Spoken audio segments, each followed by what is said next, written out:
Today on Locked On A's, Sean Murphy signs an extension with the Braves. That sucks for A's fans, I guess. And then we're going to talk about Seth Brown versus the shift. What could be in store in 2023 with the banning of the shift? And finally, we're going to be talking about the A's signing a pitcher, Drew Rucinski. Get excited about him. I'm excited about him. You're going to be excited about him. We're going to go over all of that stuff today. Let's get into it. How's it going, A's fans? And welcome to episode 513 of the Locked On A's podcast, part of the Locked On Podcast Network, your team every day. I am your host, noted baseball fan Jason Burke, and on today's show, Sean Murphy signs a 6-year deal with the Atlanta Braves, and it was affordable. What are the A's doing? We're going to talk about that, and then we're going to be talking about Seth Brown and his numbers against the shift, and when he has also not been shifted, and what could be in store in 2023, and then finally, we're going to be talking about new A's pitcher Drew Rucinski. Got a good shot at making the rotation because he's making $3 million, which is a lot more. That's like 3 A's starters from 2022. You got to think he's got a good shot at making the rotation. So we're going to go over all of that stuff today. But before we get into anything, thank you so much for making Locked On A's your first listen of the day. We are free and available on all platforms, including on YouTube. If you're on YouTube, subscribe and like, and please comment below. I love reading everybody's comments. They're all amazing. A lot of you, I would say 20% of you, do the recommended post, which is so good at baseball, so handsome, and it makes me laugh every single time. Thank you. And if this is your first time, welcome. We talk about A's baseball and have fun doing it. So get on the wagon and subscribe wherever you like to hear podcasts, mostly on YouTube, but also Apple Podcasts, Spotify, Stitcher, all of them. We're everywhere. We're taking over the world. And you can also follow us on social media at Locked On A's on Twitter and Instagram. I'm by Jason B on Twitter. Check out Inside the A's for more A's news, insight, and analysis. It's the site that I run in affiliation with Sports Illustrated. And you can check out Inside the A's on Twitter and on Facebook at Inside the A's. Fairly straightforward on that one. But let's get into Sean Murphy signing with the Atlanta Braves. It is the second former A that has been traded to Atlanta who has now signed an extension to stay there forever. So that's fun. The Braves announced that he, on Tuesday, had signed a deal with them for 6 years, $73 million, which seems very reasonable for a catcher of his caliber. But they bought out 3 years of arbitration, which is why that number feels a little bit low. So they're going to be paying him $4 million in 2023, $9 million in 2024, and then $15 million for the duration of the contract. So that is how that worked. But yeah, weird. I mean, it's like $500,000 more than he was projected to make in 2023, and then who knows what he would do in 2024. But he's like, yeah, let's take the sure money, and you can't blame him for that. Good job, Sean Murphy. Happy for him. No quarrels with him taking the money. But dang it, the A's could have done this deal.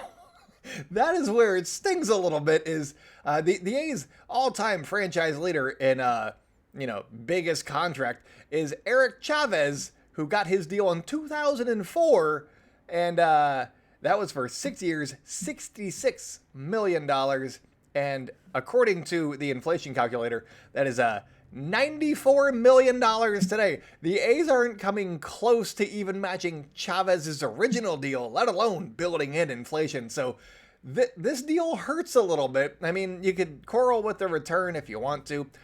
I'm doing the wait and see approach. I want to see what the A's saw in Drew Ruiz, because he seems like a good guy and like he could be a good player. I'm intrigued. Kyle Muller.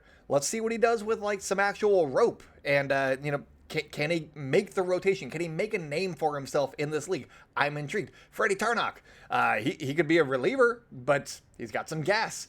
Also, Salinas, he was good. Royber Salinas, he could be interesting. He's still in like the low minors, but very interesting. And then Manny Pena, obviously, centerpiece of this deal. 35-year-old backup catcher. Love it. So I'm intrigued by all aspects of the trade, but Sean Murphy signing with the Braves to be closer to Matt Olson for longer is nice. He's going to be with the Braves for maybe through 2029. This also comes with a 7th-year option for $15 million with a $0 buyout, which I don't know who Sean Murphy's agent is, but I feel like they didn't do a good job when there's literally no buyout. Sean Murphy just seems like a good guy at the end of this deal because he's like, yeah, if you guys don't want to pay me $15 million, just don't pay me. It's fine. I'll hit free agency. No big deal. Whereas like, I'm not saying that Liam Hendriks is a bad guy. I feel like his agent did a great job with this part of the deal. His final year with the White Sox, he either gets $15 million from the White Sox, or he gets $15 million from the White Sox due to a buyout and then doesn't play for them. That's a great contract. Good job, Liam Hendriks' agent. Whereas Sean Murphy gets literally no money if he gets bought out of that last deal. Or that last year of the deal. Weird like team option extension on that one, but whatever. The Braves get a lot of these very team-friendly contracts, and I want to know how. First off, also they're spending lots of money. They got like 15 guys locked up as part of their core. So I saw a tweet that Alex Anthopoulos, their GM or president of baseball ops, whoever is making the moves, that Anthopoulos is that guy, but I don't know what his title is. That his long game is to just lock up the whole 26-man roster so that he can just go on vacation for the next few years and just don't bother him. He's going to be on vacation until 2028. So I thought that was funny. And honestly, he probably doesn't have to do a lot. So good for him. He's just trading for guys like Murphy, like Olsen, that aren't going to be getting paid by their current team, the Oakland A's. And he's like, yeah, here's some money. We're set at these positions now. He's also let Dansby Swanson walk. He's also let Freddie Freeman walk. And he's signed a younger core. And I'm intrigued to see how this plays out. Well, I don't know. But as as a fan of the Braves, you probably got to be fairly excited. I don't know what their depth situation looks like. They're still in a division with the Phillies, who are spending a lot of money, and the Mets, who have spent all of the money. So it's going to be interesting, to say the least, in the NL East. That was nice. But yeah, the Braves they're doing something, and you have to kind of enjoy it, but also I feel like these are a little too team friendly at times. So from a player perspective, I kind of like what Steve Cohen's doing, because he is just shelling money out. He's like, yeah, we got a really generational shortstop over here in Francisco Lindor. He's making a bunch of money. How about we get another one and just make him play third like the Yankees did? That sounds like a great idea. And it turns out that Carlos Correa may have a wooden leg. More on that later, but no, not actually. Something's wrong with him, and I'm a little bit worried about Carlos Correa, but it's also Carlos Correa. So, we'll see what happens, and if he's okay, we can make some jokes. If he's not okay, we'll make jokes, but nicer jokes. So that'll be how we do that.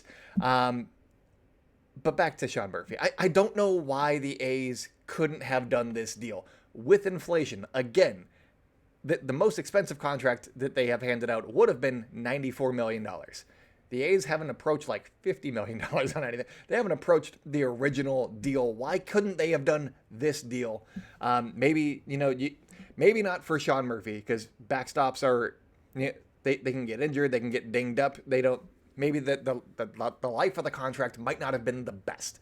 I understand that aspect of it, but at the same time, they're not doing it for anybody, and it seems like he was affordable and willing to take that amount of money, so that's fun. And the other reason that Sean Murphy seems like a pretty cool guy is he has agreed to donate 1% of his yearly salaries for the duration of this contract to the Atlanta Braves Community Fund, and that's pretty cool, I think. That's like $40,000 and then like $90,000, and then I think $150,000 for 4 or 5 years. So that's fun. That's a lot of money, and nice on Sean. Good for Sean Murphy on that one. But coming up on the show, we're going to be talking about Seth Brown against the Shift and seeing if he could be a legit superstar in 2023 We'll get into that here in a second.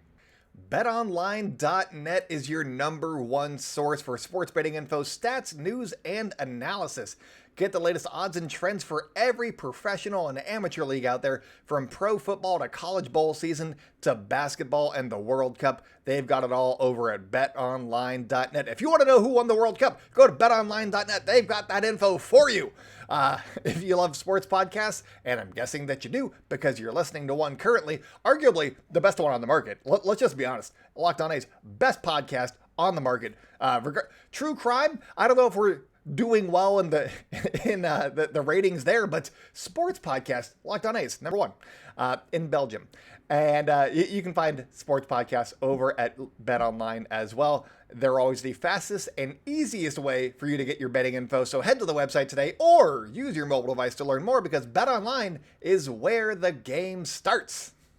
Welcome back to the Locked On A's podcast. If you guys are enjoying the show, make sure to subscribe on YouTube or wherever you like to hear podcasts, because we're everywhere. Make sure to follow us on social media at Locked On A's on Twitter and Instagram. I'm at @JasonB on Twitter. Check us out at Inside the A's as well, or me, I guess, at Inside the A's for more A's news, insight, and analysis. And check out Inside the A's on Facebook and on Twitter at Inside the A's. But let's talk about Seth Brown and the shift, because it's going to be a topic of conversation. Lefties that just hit the ball to the lefty pull hitters, basically. Everybody's going to think that they're going to hit 300 this year, and that's not necessarily going to be the case, but everybody's going to think that heading into the year. And so what could Seth Brown be up to this coming year? I'm intrigued. I didn't run some numbers. I looked up the numbers that were given to me on a website called Baseball Savants. That's what I'm doing here. Math. But I mean, the stat guys have done some research already, and they think that, most guys will get a few more hits. Some guys like Corey Kluber, he just signed with the Rangers. That's why I said him. Corey Seager, that's another Corey. They're the new Coreys of the 2000s. If you're old like me, you understand the Coreys. But Corey Seager is probably going to see like the biggest bounce, which is great because he plays for a division rival. That's great. And also Corey Kluber signed with the Red Sox, not the Rangers. That was... I mixed up everything about the Coreys. Let's just be honest. I mixed them all up. Oh, well. Moving on. Matt Olson is also going to see a nice bounce, apparently, with the banning of the shift. And if you don't know what I'm talking about, the banning of the shift is not necessarily banning the shift. It's more so you have to have two infielders on either side of second base. So a shortstop and a third baseman, presumably, on the left side. And then on the right side, you got the first baseman and the second baseman. That is how a general lineup will happen. But you could also put either, depending on what handed batter you could have your second baseman or your shortstop right above second base, so that you're kind of still in a shift. But basically, this will limit the shortstop going and play, or the third baseman going and playing like short right field. That's what this will theoretically eliminate. It doesn't mean that the right fielder can just not.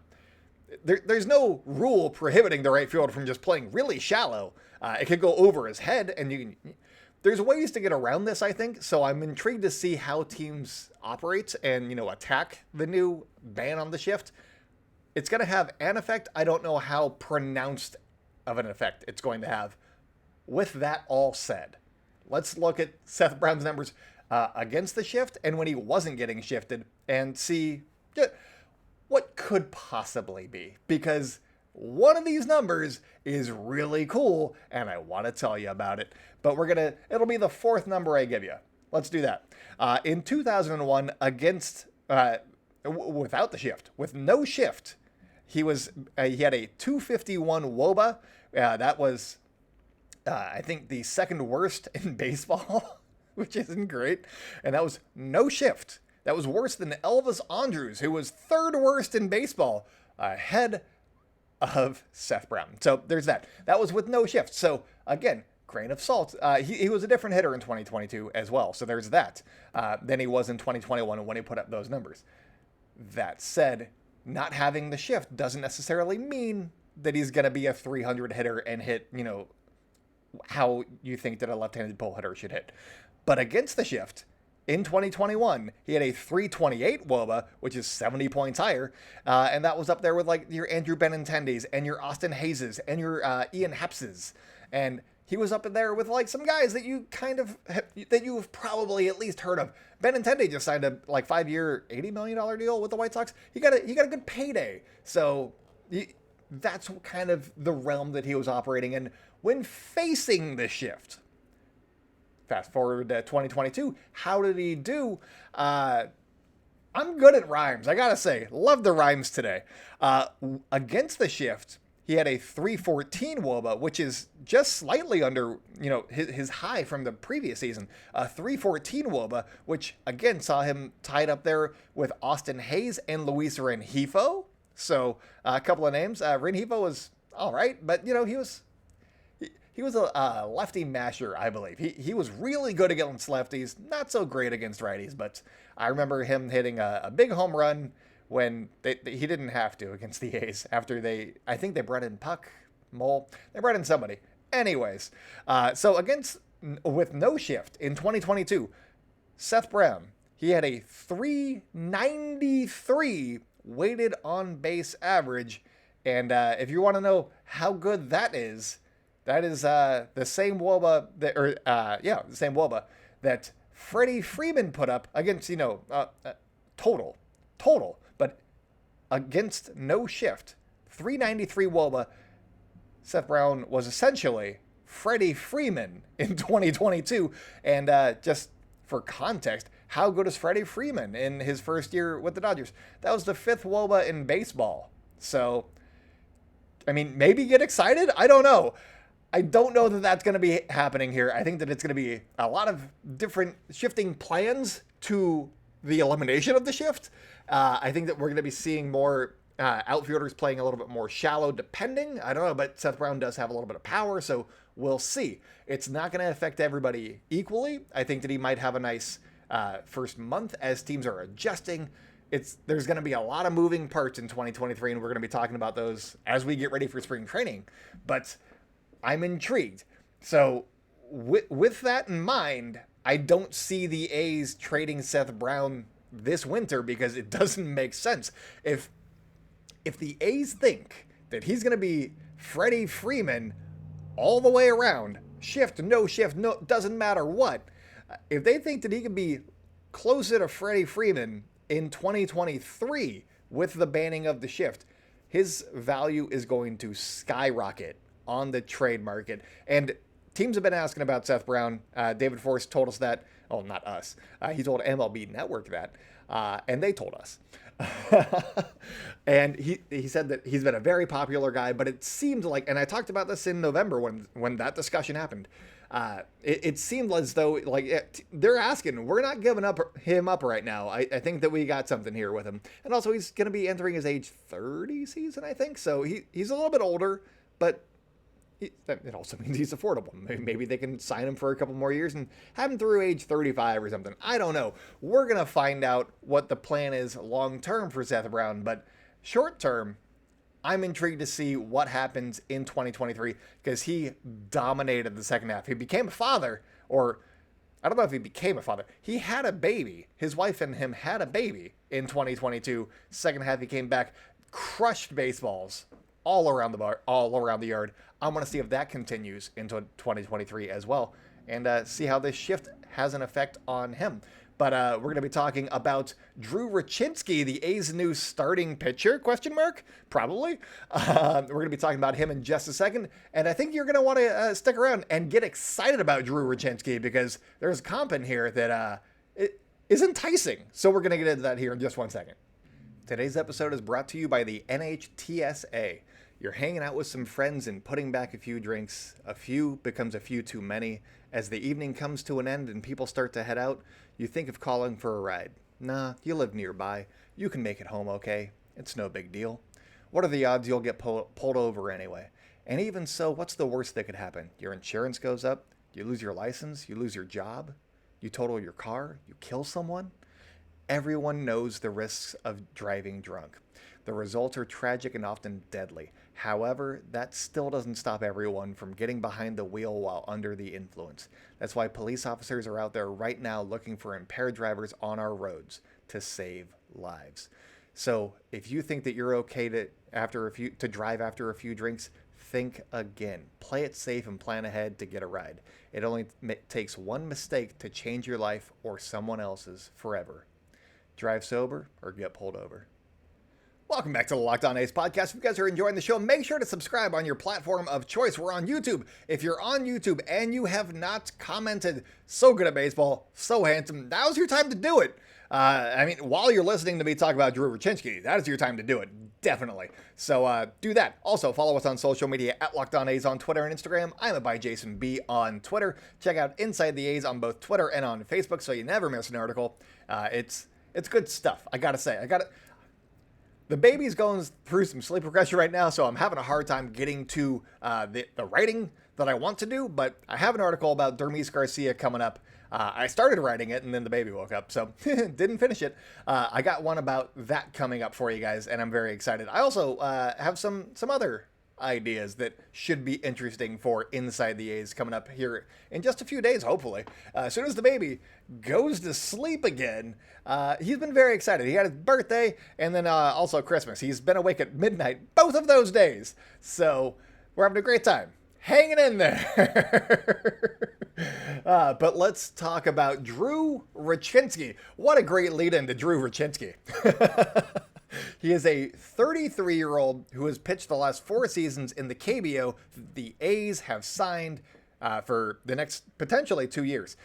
He's making $3 million in 2023. He has a $5 million team option for 2024, and he's intriguing. I'm very interested to see how he performs in 2023 coming up.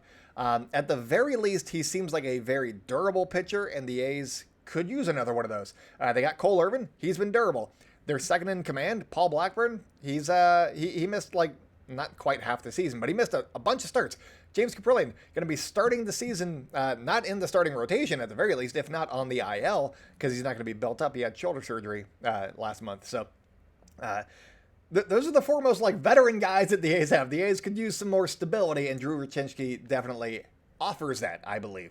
So, and then they got, we'll go over some of the rotation candidates on Friday's episode, because the A's have a lot of rotation candidates, and I don't know who's actually going to make it, but I'm very intrigued, and I'm going to be pushing for certain guys all winter, up until spring training and through spring training until opening day. So the next 3 months, you're going to be hearing a lot about Adrian Martinez and how I want him in the A's rotation. I don't know how to get him there, but I want him there because assuming that he added a 2-seamer.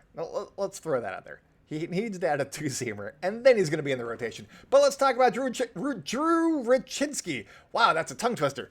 Fangraphs has a piece up currently. It was published a few days ago saying that Rucinski has been the best cumulative pitcher in the KBO for the last 4 seasons. The best. He's at the top 5 in like all the stats that you want. Innings pitched, ERA, FIP, K percentage, walk percentage, and there's one other one. But he's top 5 in the KBO the last 4 seasons in those 4 stats. He's like number 1 in a bunch of those too. So he's been great.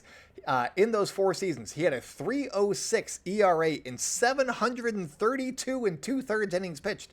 I know it's the KBO, so a 3.06 ERA, you're not like, wow, that's great. But still, that's very consistent, and he did an excellent job for 4 straight years in a new, location. Not just like, oh yeah, he went to a new team. No, he was in Korea.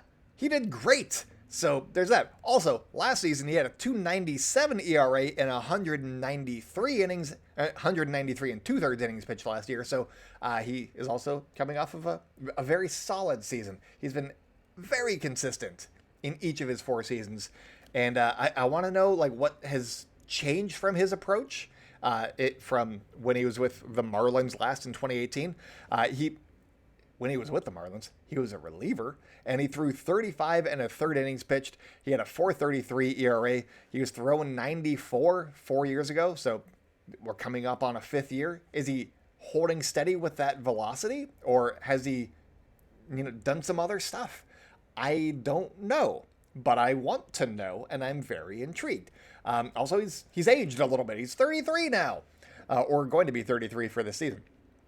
He's also he was 86 in the 86th percentile in extension, which is a stat that I like, and I think the A's also like it because it's basically how far is your release point, like how close is your release point to home plate? How far are you extending?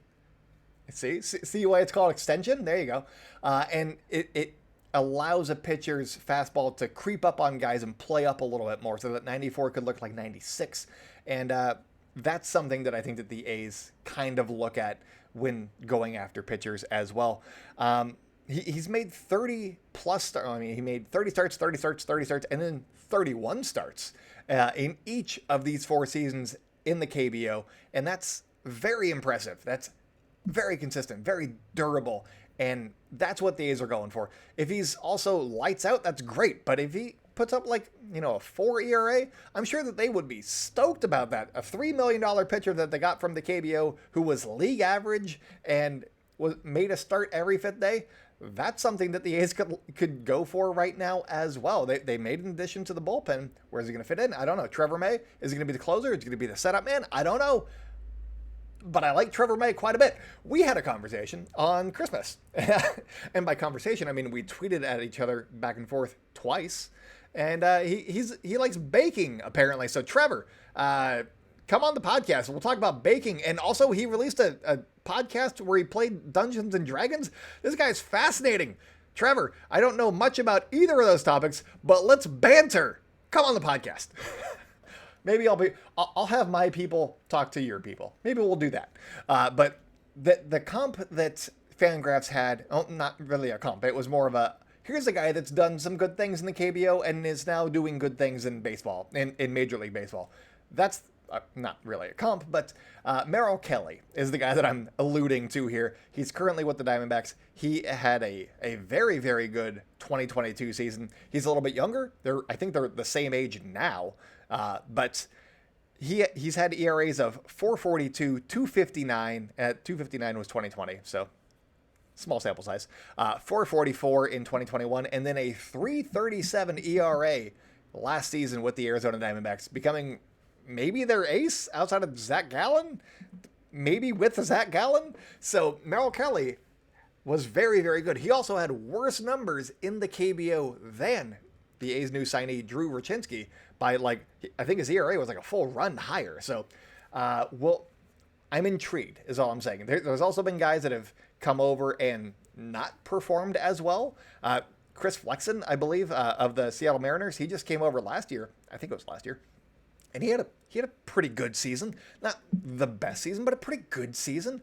That kind of a guy is somebody that the A's could use for 2023 and maybe 2024. So I'm very interested to see how the signing works out.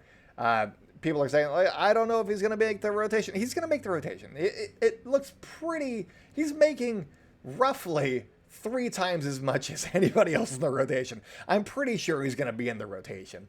If he's a bullpen option, sure, that's great too. He can pitch every day then.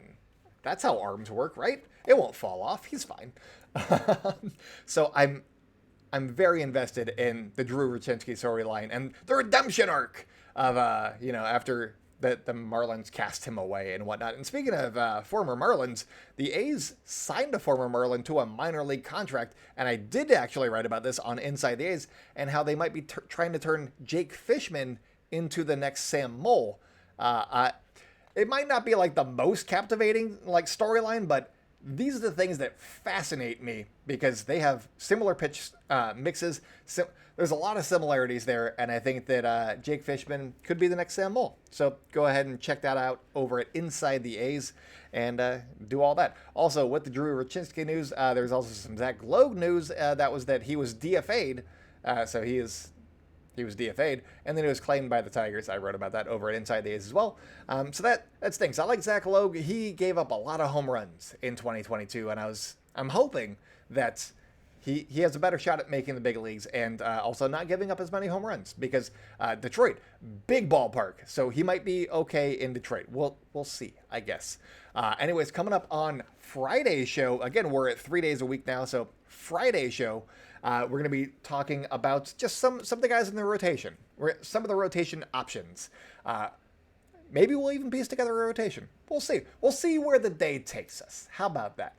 But that is all that I got for you guys today. Thank you so much for making Locked On A's your first listen today. Now, go make Locked On Sports Today your second listen. Host Peter Bukowski brings you the biggest stories from around the sports world in 20 minutes. Get the analysis and opinions before anybody else with our local and national experts and insiders. Locked On Sports Today podcast is available on YouTube and wherever you get your podcasts. Also, if you go back one episode, it's in our feeds because they gave us their year-end episode to play on Monday for the day after Christmas because it would have been mean to make us record on the day after Christmas. So thank you to Locked On for doing that. And it provided excellent content for everybody to consume. So go check out that episode. It's literally in our feed. Go back one, and you can go listen to the Locked On Sports Today podcast that way as well. But that's all that I got for you guys today. On Friday's episode, we're talking about the starting rotation because there's a bunch of dudes, and I am so thrilled. You know I love pitching. I love pitching. But that's all that I got for you guys today. So until next time, go out and celebrate good times, Oakland, and I will talk at you tomorrow or Friday.